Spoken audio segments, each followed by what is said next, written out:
IDTV మన ఉనికి మన వాణి. హాయ్ హలో నమస్తే, నేను మీ సౌమ్య. సంక్రాంతికి వస్తున్న సినిమా విజయంతో ఊపు మీద ఉన్న దర్శకుడు అనిల్ రావుపూడి మెగాస్టార్ చిరంజీవితో చేయబోతున్న సినిమా పనిలో బిజీగా ఉన్నాడు.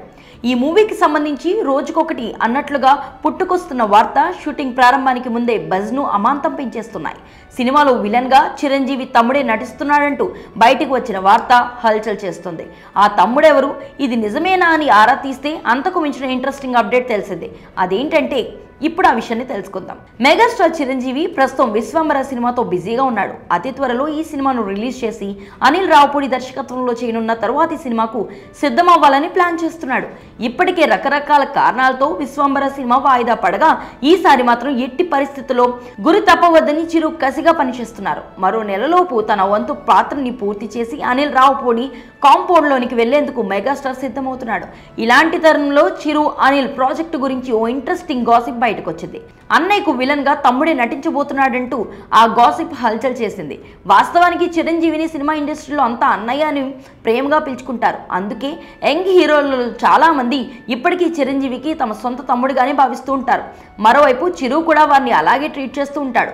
నాగబాబు పవన్ కళ్యాణ్తో ఎంత ఆప్యాయంగా ఉంటారో యువ హీరోలు, దర్శకులు, నిర్మాతలు, ఇతర నటినట్లతో కూడా అలాగే ఆప్యాయంగా, ప్రేమగా, హుందాగా ప్రవర్తిస్తూ ఉంటారు. అలాంటి చిరు తమ్ముళ్లలో ఒకరైన యంగ్ హీరో కార్తికేయ అనిల్ రావుపూడి సినిమాలో విలన్ గా చేయబోతున్నాడంటూ ఆ రూమర్ చెప్పుకొచ్చింది. ఇది విన్న వాళ్ళంతా ముందు థ్రిల్లింగ్ ఫీల్ అయిన చిరు అంటే ఎంత ఇష్టం అన్నది ఓసారి బహిరంగంగానే చెప్పి చాలా ఎమోషనల్ అయ్యాడు కార్తికేయ. అలాంటి కార్తికేయ నిజంగానే చిరుకు విలన్ గా నటించబోతున్నాడా అంటూ చాలా మంది వాస్తవాన్ని ఆరా తీసే ప్రయత్నం చేశారు.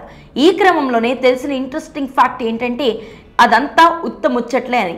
వాస్తవానికి ఇప్పటి వరకు కార్తికేయ దగ్గరికి ఆ ప్రపోజల్ వెళ్ళలేదని చిత్ర వర్గాల ద్వారా తెలుస్తుంది. హీరోయిన్ కూడా ఇంకా ఖరారు చేయలేదని సమాచారం అందుతుంది. కాబట్టి అధికారికంగా చిరు అనిల్ రావుపూడి టీం నుంచి స్పష్టమైన ప్రకటన వస్తే ఏది ఖరారు చేసుకోలేని పరిస్థితి నెలకొంది. ఇది ఎలా ఉన్నా రోజుకో రకమైన వార్తతో ఈ ప్రాజెక్ట్ మాత్రం బజ్ పెంచుకుంటుంది. సంక్రాంతికి వస్తున్న సినిమాలాగే ఇది కూడా ఘన విజయం సాధించడం ఖాయమన్న అంచనాలు రోజు రోజుకి పెరుగుతున్నాయి. మరి చిరుకు విలన్ గా కార్తికేయ నటిస్తే ఎలా ఉంటుంది, లేదంటే ఆ సినిమాలో విలన్ గా ఎవరు ఉంటే బాగుంటుంది అన్నది మీరు అనుకుంటున్నారు? మరి ఈ విషయంపై మీ అభిప్రాయాన్ని కామెంట్ సెక్షన్ లో తెలియజేయండి. ఈ స్టోరీ లైక్ చేసి షేర్ చేయండి. మరిన్ని ఇంట్రెస్టింగ్ అప్డేట్స్ కోసం ఐడిటీవీ సబ్స్క్రైబ్ చేసుకోండి.